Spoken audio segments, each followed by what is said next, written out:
Bonjour YouTube, j'espère que vous allez bien, on se retrouve pour cette nouvelle édition de Time Out. Je suis aujourd'hui accompagnée de deux personnes merveilleuses qui sont Nodus et Encre Mécanique. Et du coup, sans plus d'introduction, Nodus, qui es-tu? Bien, bonjour. Coucou. Moi, je m'appelle donc Nodus, de mon prénom Valentin, et je suis journaliste dans le jeu vidéo depuis pas mal d'années. Je crois que cette année, enfin, pas journaliste officiellement, mais cette année, ça marquera la 10e année où j'ai publié un article sur Internet. C'est rigolo. Et ça fait 3 ans que je travaille chez Gamecult, qui est un média web qui parle de jeux vidéo. Donc voilà, je passe mes journées à jouer et à écrire sur le jeu vidéo. Sinon, à côté de ça, je suis également streamer à mes heures perdues. Je m'intéresse beaucoup aussi à la musique électronique. Voilà un petit peu comment j'occupe mes journées et mes semaines. Encre, du coup? Du coup, je suis tatoueur. Bonjour, je m'appelle, oui, du coup, Encre Mécanique, ou Alexandre, pour ceux qui me connaissent un peu plus. Je tatoue depuis, je sais pas, 7 ou 8 ans, je crois, maintenant. Ça commence à être trop vieux, je calcule plus les jours. Mais sinon, je suis arrivé sur Twitch il y a 2 ans et demi, je crois. Donc je sais pas, je suis un streamer plutôt je stream dans la catégorie art, principalement, je pense. Mais j'aime beaucoup le jeu vidéo. Je développe aussi un jeu vidéo en ce moment. On est, euh, on est trois sur un petit jeu indé et je suis à la partie. Je fais quasiment tout sauf le code et la musique. Et du coup, la première question, c'est qu'est-ce que vous détestez le plus? Je crois que j'ai du mal avec l'injustice. J'ai un grand problème avec ça. Je pense que moi, ça doit être la malhonnêteté. Genre, enfin, le fait de peut-être non, je sais pas, la malhonnêteté ou l'hypocrisie, je ne sais pas. Mais je pense que j'avais jamais, genre, pensé à ce truc-là. Je m'étais jamais levé un matin en me disant: «Eh, quel est le truc que tu détestes le plus en dehors de la béchamel?» That's my job. Est-ce que vous avez eu une expérience en particulier par rapport à ça qui fait que, genre, c'est le truc qui vous est venu en tête? Ah bah, beaucoup de rencontres, hein, du coup. Et parfois des mauvaises, mais non, c'est peut-être le truc enfin, ouais, que je déteste le plus. Mais j'ai appris avec le temps, fort heureusement, à moins m'attacher aux personnes qui comment dire? Qui m'apportent pas forcément des bonnes choses alors qu'avant, j'avais du mal à me détacher. Donc aujourd'hui, maintenant, quand je n'aime pas quelqu'un et bien, généralement, je m'en vais. Ouais, du coup, j'imagine. Enfin, concernant l'injustice, je sais pas, c'est tous les jours. Enfin, dès que je trouve qu'un truc n'est pas juste, ça me rend dingue. Et surtout quand ça touche les humains, je suis vite très énervé. Je peux devenir fou, je crois. Pour protéger des gens ou. Enfin, je sais pas. Quand ça me touche personnellement, j'ai du mal à aller taper les gens. Mais par contre, quand ça touche des gens que j'adore, là, je deviens un monstre. Ouais. Si vous deviez choisir genre un truc qui vraiment vous a aidé, bon, en dehors de Gamecult, genre le truc qui vous a fait grimper sur Twitch, est-ce qu'il y a un truc en particulier qui vous vient en tête? Je pense que j'ai eu la chance de tatouer Bagheera Jones, pour ceux qui la connaissent.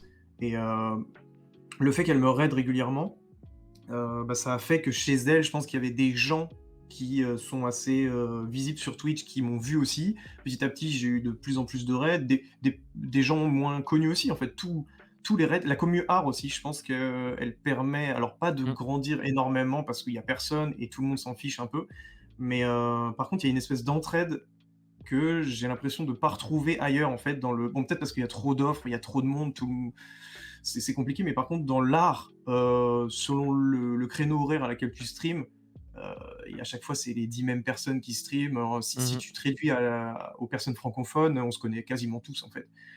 Donc, je pense que c'est ça qui m'a aidé. Alors je te rejoins carrément sur le truc, moi pour le coup, c'est beaucoup le Twitch, pas forcément le Twitch art, graphique que je suis, mais le Twitch musique et j'adore, parfois quand il est minuit, avant d'aller me pieuter, je me perds sur le Twitch musique et juste je clique et je vais voir des chaînes et j'en découvre des genre énormément. Il y a plein de gens qui font des trucs de ouf et il faut aussi, je sais que c'est un truc que les gens font pas peut-être forcément, mais en vagabondant juste dans les catégories de Twitch, bon, il y en a certaines qu'il faut quand même éviter, en vagabondant un peu dans les catégories qui nous intéressent, on peut tomber sur des chaînes, assez cool. Ouais, carrément. Mais le problème, c'est que c'est pas vraiment mis en avant, justement, et le fait de cliquer sur parcourir, enfin, c'est un peu laborieux. Même quand on veut Hmm. raid, souvent, moi, je prends le temps de raid quelqu'un. Alors, c'est pas dangereux, mais je veux dire, tu perds la moitié des gens qui sont encore éveillés quand tu fais ça, parce que bah, les gens s'en fichent en fait. Ils veulent venir te voir toi ou les gens qu'il y a dans le chat. Oui, oui. Et évidemment que quand tu proposes un raid et que ça met 5 minutes parce que tu dois trouver la personne qui stream le bon jeu en français si possible, parce que personnellement, mon anglais est naze et je me vois mal arriver sur une chaîne anglophone, bah c'est. Ouais, je sais pas, c'est pas assez facile. Après, je vois pas comment vraiment Twitch pourrait faire en sorte que ce soit mis plus en avant au final, parce que même sur la homepage, ils le font. Il y a des petites commus, des petits streamers qui sont mis en avant, mais c'est difficile de les trouver, quoi. C'est quoi le truc qui peut d'un coup transformer une mauvaise journée en bonne journée pour vous? Alors moi, Hmm. c'est vraiment un truc précis et débile, mais j'adore quand je me balade dans la ville. Enfin, à l'époque où je vivais à Lille, j'avais beaucoup ça, et à Paris, je l'ai aussi un peu. Enfin, là, on sort plus trop, mais je l'avais aussi un peu. J'adore parfois juste me poser, lever les yeux et regarder, genre, soit les toits, regarder l'architecture d'un clocher d'église, ou regarder, genre, bon, ça va paraître cheesy de ouf, mais un coucher de soleil. Tu vois, par exemple, si genre, j'ai un souvenir j'étais invité à une soirée chez quelqu'un, et sur la route, je sors du métro. Il y avait v'là le coucher de soleil sur je sais plus quel quartier. Je m'en fous, je me pose, je mets de la musique et je m'assois sur un banc où je reste debout, et je regarde un petit peu, et je vais juste prendre le temps en fait parfois de regarder, parce que plus personne ne le fait. Ça fait vraiment vieux grincheux de dire ça, c'est fou. Mais parfois en le faisant, en fait, bah, ça me permet de me dire ok, c'est pas si dégueulasse. Et même si la journée a été pourrie avant, bah, ça me permet de souffler, et c'est un truc qui me plaît beaucoup. Ouais. En fait, en temps général, je dirais une réponse du développeur du jeu sur lequel je bosse qui me dit qu'il a avancé. Vraiment, ça me motive à fond et ça peut. Et à l'inverse, en fait, ça peut me plomber ma journée. Parce que quand tu bosses et bah, t'as l'impression de bosser tout seul, c'est l'enfer. Donc l'inverse me rend heureux. Et puis dernièrement, en fait, il y a un couple qui s'est créé grâce à, on va dire, Twitch et la chaîne. Et du coup, ça m'a permis de dernièrement remonter un peu des petites épreuves nulles qui sont arrivées. Donc l'amour des gens entre eux, ça me plaît bien. Voilà, c'est pas mal cheesy aussi, je crois. Ouais, je vois que ça demande des recommandations dans le chat, donc n'hésitez pas à filer vos recommandations musique et Ouais, moi, dessin. J'ai filé les deux miennes. j'ai mis un petit lien aussi. Un lien Nice. de Tip Stevens que j'avais découvert, genre typiquement, genre à minuit, 1h du mat, j'allais me coucher et je suis arrivé sur la chaîne de ce gars que je ne connaissais pas du tout, et c'était son générique de fin. Et il a un truc où parfois donc il a un studio vraiment de gros porc, hein. Il a vraiment 15 synthés, il a 12 micros, 13 guitares, une batterie, enfin vraiment le truc hallucinant. Et il a voulu faire composer une musique pour son générique de fin, et annoncer donc son planning de la semaine suivante. Et il a passé une demi-heure à composer vraiment une mélodie et à crier dans le micro mercredi, vendredi, dimanche. Et il a bouclé ça. Et pendant 1 heure, c'était lui qui juste voulait dire au revoir aux gens, et il n'arrivait pas à le faire parce qu'il voulait finir sa musique. Et je suis resté, je me suis perdu 1 heure devant lui. Et il est vraiment super drôle. Allez voir Tip Stevens, et donnez-lui de la force parce que je pense qu'il mérite. Et il fait de la compo à côté, il fait de la musique, il fait du chiptune et de la musique orchestrale un petit peu. Ouais, ces musiques sont vraiment cool. Ça Ouais. fait longtemps que j'ai Ouais. pas écouté du chiptune. Allez, je vais lâcher mon meilleur follow. Ah bah il y a Amar qui a dit en parlant d'art, le setup de Encre Mécanique est absolument goldé, et je tiens à le valider cet là avis. là, Ah bah ouais. Merci Ouais. beaucoup. C'est vrai qu'il y a peu de Ah, mais personnes qui ont un setup aussi stylé que le tien. J'avoue que Le contenu, bon. tu peux faire des Oui, le ombres setup. chinoises. Tu peux faire des ombres chinoises à n'importe quel moment. Oui, je peux vous faire. Alors regardez, grâce à mes mains, je vais vous faire l'ombre chinoise d'une casquette. Voilà. Oh Ah non, Ah, non, non, non, c'est non, vrai, non, non, non, Ah, non. c'est le talent, c'est le talent. J'y ai vraiment cru au début. C'est vrai. C'est la fin de semaine, c'est bon. La Je me suis naïveté dit, de cet homme. Je me suis dit, putain, il est fort, il est Est-ce que, bon attends, pour rétablir l'équilibre, Ancre, est-ce que tu sais faire des vraies ombres chinoises juste avec tes mains? Non, je fais l'oiseau des fois, mais c'est bidon quoi. Oh oui. Ah oui, non, ok, Voilà. d'accord. C'est si mignon. Tu sais pas faire genre... t'as Non, La un mais casquette chien était comme mieux. ça. Hein. J'aurais pu m'entraîner, mais un clébard. Ah Eh, oui, pas voilà. mal. Pas mal. Ouais, pas mal le chien. Ouais. Ouais. Alors, c'est pas vraiment la forme d'une question, mais c'est pas grave, je vais poser la question comme je l'ai écrite. Une fois où vous avez tout gâché, Oh là, j'en ai une, mais elle est sale. Elle est vraiment, vraiment sale. vas-y. Raconte-nous. C'est pas vraiment triste, c'est vraiment juste. Bon. C'était, à l'époque où j'habitais à Lille, avec une bande de potes, on avait monté une asso de musique, donc notre travail, associatif, c'était, d'organiser des soirées, donc d'abord dans des bars et des salles de musique, puis dans des salles de concert. On avait fait, l'Aéronef à Lille, on s'était produit là-bas, c'était vraiment cool. On invitait des artistes, c'était très bien, il y avait une bonne ambiance et cetera et il s'avère que, j'ai gâché, puisque je pense que c'est plus ou moins à cause de moi que l'asso, a périclité, puisque, de fil en aiguille, il s'est avéré que, au moment où, attention, pas de jugement, vraiment, au moment où le président, de l'asso s'est, séparé de son ex, par un enchaînement d'événements, fortuits, c'est avec moi qu'elle s'est mise et de bon après, il a fallu en discuter quoi et depuis, bah, l'asso n'existe plus. Oh la vache! Mais bon, D'accord. un petit peu drama, mais ouais. Après bon, je considère pas avoir tout gâché, parce que moi, du coup, j'ai quand même gagné une relation qui a duré 3 ans dans ma vie et j'en suis très content et Mmh. voilà. Mais bon, en termes de effectivement, bah, j'ai perdu un pote, j'ai perdu un très bon pote, et je m'en veux d'avoir perdu un pote, surtout qu'on n'a jamais pu vraiment en parler. Il était assez, sanguin et les seules fois où on pouvait en parler, généralement, ça ne commençait pas en discussion. Donc je m'éloignais un peu de ces discussions-là, mais ouais, bon, un gagné pour un perdu, mais effectivement, le drama. Bah ouais, en même temps, tu pouvais pas. Tu vois, il y a Amar qui dit c'est la faute de personne. C'est vrai. Enfin, c'est pas des trucs tellement que tu maîtrises. Et puis si en plus lui, il a fermé le dialogue, tu peux pas vraiment t'en vouloir. Ouais. Justement, il est là ce soir, surprise. Coucou! Non, mais alors Bienvenue. en plus anecdote time de ouf, il y avait donc, ce moment où je suis arrivé chez GK, où j'habitais encore à Lille, puisque, lorsque on m'a embauché, c'est eux qui m'ont appelé pour me dire: «Est-ce que on a un poste qui se libère, est-ce que tu le veux?» J'ai fait: «Oh, oh, oh, oh, c'est vendredi, je suis en caleçon, bon, je commence lundi, qu'est-ce qui se passe?» Et donc je commençais le lundi et j'avais pas encore d'appartement à Paris, c'était vraiment n'importe quoi, donc il Est-ce que fallait que t'as réussi à je trouver un pantalon entre-temps?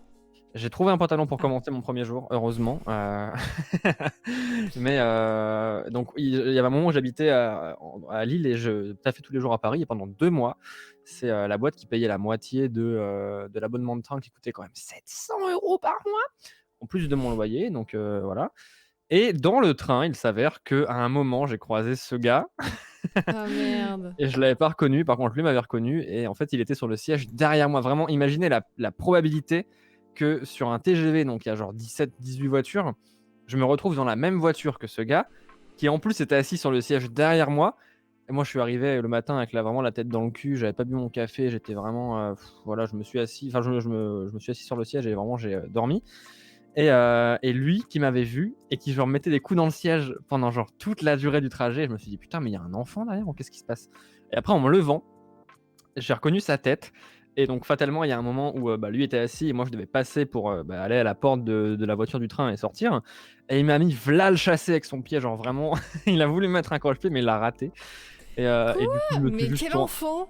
je me suis juste tourné, j'ai fait: «Vas-y, tu fais tiep» et je me suis barré. Mais qui fait ça? Et donc voilà, quand je vous dis que bon, il y avait un côté un petit peu sanguin, et bon, par contre, ça a pas dû être rigolo pour lui parce que moi, je suis arrivé dans le train, je m'en battais les couilles et je l'avais pas vu. Mais lui a dû passer donc tout le trajet quand même à ruminer et à me voir assis devant lui, en train de dormir. Mais ouais, voilà. Mais c'est ouf. Enfin, qui met des croche-pattes je vais dire au premier degré? Eh Du coup, bah, tu veux savoir ce que j'ai gâché dans ma vie? Vraiment? ce que tu as le plus gâché. Hmm. Voilà, enfin, c'est la Euh, question, c'est la fois où tu as tout gâché. Bon, ça restera sur YouTube, donc. On est prêt? On y va. Évidemment, les gens chez moi connaissent cette histoire, mais je pense que c'est là où j'ai tout gâché. C'est-à-dire que une fois, j'ai été au cinéma comme tout le monde. Il y avait très peu de personnes dans la salle, du coup, forcément, en couple, tu as très vite des idées qui te viennent à la tête. Et du coup, j'ai fait l'amour dans ce cinéma.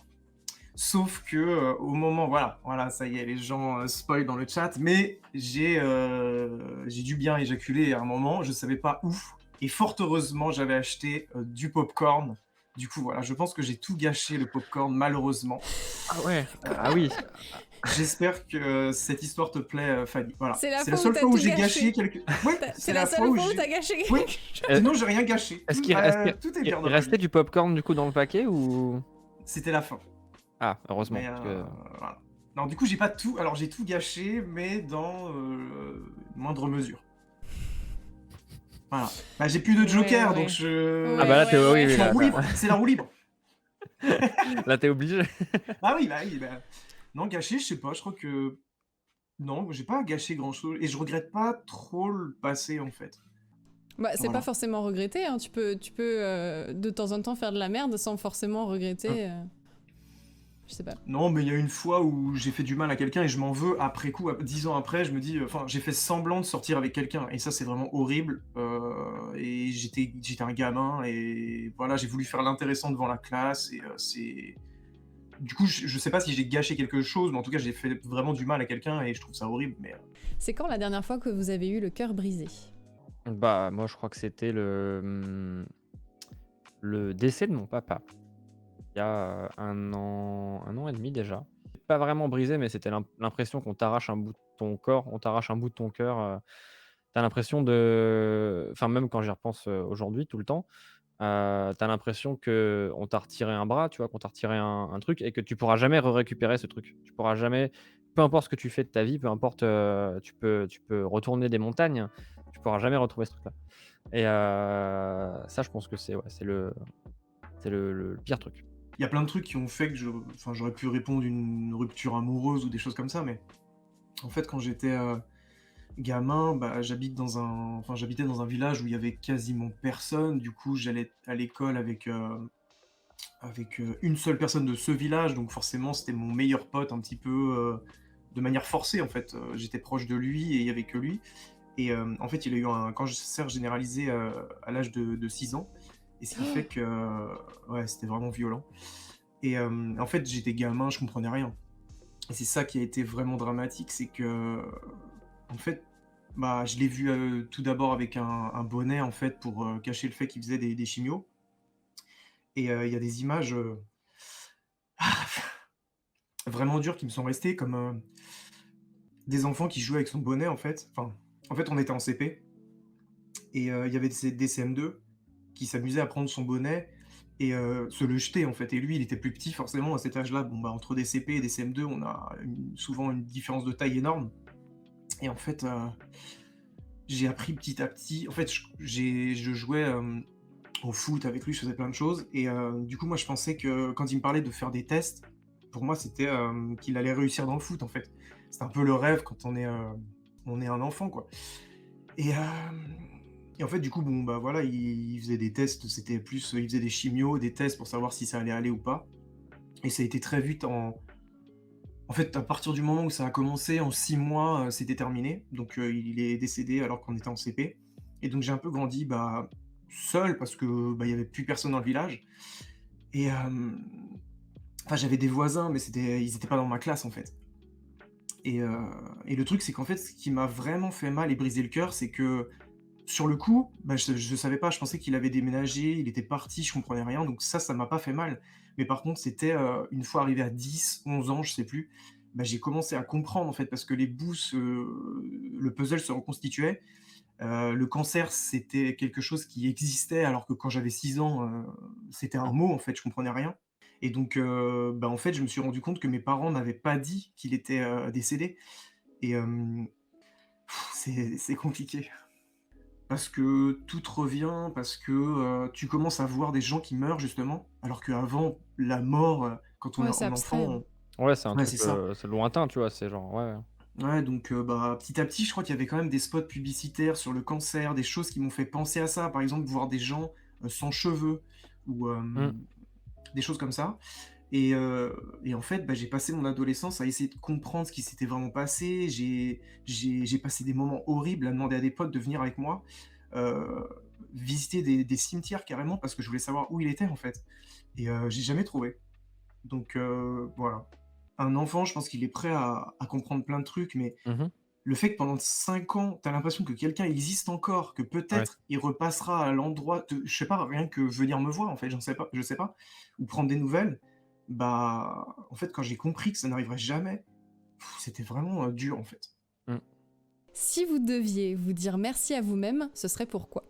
Je Je pense sais que de mon pas. côté, ça peut être peut-être d'avoir réussi et qu'on m'ait donné la chance, parce que s'il n'y avait pas les gens qui me faisaient confiance et tout, je pourrais pas le faire, mais en tout cas d'avoir pu tatouer sans penser à l'argent et tatouer des choses horribles, et parce que des fois j'ai refusé des projets et ça m'est arrivé pas beaucoup de fois, genre peut-être 3 fois, où des gens m'ont recontacté des années après pour juste me dire merci d'avoir refusé en fait. Et ça peut être des Mmh. gens qui à l'époque limite te détestaient en fait de refuser leur projet en te disant mais tu te prends pour qui, je te donne l'argent, ne refuse pas. Et bah, je suis content de ne pas avoir cédé à la patte vulgaire en fait plein de fois. Aujourd'hui, voilà, je sais que tout ce que j'ai fait, je l'ai fait en donnant le meilleur de moi-même, quoi. Donc pour le coup, je suis très très content de ça. Et toi, du coup, ce serait quoi si tu devais te dire merci à toi-même, Nodus? Je pense que c'est le fait ça va encore être la dep, hein, je suis désolé. Je vais arrêter de m'excuser. Allez! J'arrête de m'excuser, voilà. J'arrête, c'est un truc que je me dis tous les jours, il faut qu'à chaque fois je m'excuse de m'excuser parce que je m'excuse trop dans ma vie. Bref, et je me dirais merci pour ne pas être parti en couille parce que, bah, avec voilà, mon enfance un peu, difficile et tout, en vrai, quand j'y pense, je me dis: «J'aurais pu quand même partir en couille». J'ai fréquenté des gens qui étaient, quand j'étais arrivé à Lille, qui n'étaient pas forcément, extrêmement bienveillants, qui amenaient des trucs, enfin des nouvelles, façons, de voir la vie un petit peu noire, je suis content d'avoir eu le recul, de pas tomber forcément dans ces trucs-là et dans ces visions de la vie-là et cetera. Sinon, je pense que j'aurais pu partir en couille et pour ça, en vrai, je me dis merci. Je dis merci au moi plus jeune, de pas voilà, d'avoir eu le recul de dire, non et je suis content. Et bien sur ce, écoutez, je pense que c'est la fin de cette émission. Et est-ce qu'on a le droit de te demander c'était quoi pas y répondre, mais te demander par curiosité, c'était quoi les 2 autres questions? Ah Je oui! croyais que tu allais demander une dédicace, genre un peu Non. comme sur Alors, Skyrock. alors salut Zifou, le bon. Qu'est-ce que c'est que cette histoire? Aïe, aïe, aïe. Mes 2 autres questions, c'était qu'est-ce que vous aimeriez dire à votre vous de 10 ans? Bon, finalement, c'est un peu similaire si vous deviez dire merci à vous-même, c'est pourquoi? Et l'autre, c'est le truc, attends, il y en a 3. La pire épreuve que vous avez traversée. Mais du coup, vous avez un peu répondu avec peut-être le cœur brisé. Et le truc le plus dingue que vous avez accompli ou dont vous êtes le plus fier. OK. Eh bien, ça restera un mystère. Vous ne le saurez jamais. C'est ça. Alors, peut-être dès que j'aurai fait le tour des gens stylés que je connais, je réinviterai les. Ah, les c'était gens vraiment du- gentil. Dès que j'aurai fait le tour des gens stylés, je vous réinvite. Ouais, je reviendrai vers Mais non, mais. les nulos. Dès que tous les gens stylés n'auront pas répondu, bon, à ce moment-là, Mais non, je me tournerai vers vous, je L'inverse, vous demanderai quoi. c'était un compliment. Je disais, en fait, j'invite que les gens stylés que je connais sur Time Out, et une fois que j'aurai fait le tour et que j'aurai tous fait, vous en faites partie, wesh. C'était censé être un compliment. Très bien. J'ai une liste des gens, tu vois, que j'ai envie d'inviter, et une fois que je les aurai tous faits, je pourrais les réinviter. C'est ça l'idée. Mais en tout cas, c'était très cool. J'espère que ça Ah vous non, a non, plu. c'était super intéressant et c'était cool. Ouais, franchement, c'est un Carrément. chouette exercice et c'est très bien. Et bah, le plaisir est pour moi. J'espère que vous aussi sur le chat, ça vous a plu, que vous avez chialé vorace, que vous avez passé un bon moment, que vous avez ri, que vous avez été en colère, que vous avez pleuré. Merci beaucoup, vous qui nous regardez sur YouTube. N'hésitez pas à venir sur la chaîne Twitch. Arrêtez de regarder ces VOD. Qu'est-ce que vous faites sur YouTube? Ça n'a aucun sens. Venez sur Twitch. Voilà, je vous fais des gros bisous. Encore merci, Nodus et Encre Mécanique, pour avoir été là avec nous ce soir. Et puis, bah, à très bientôt. Des bisous! Ciao.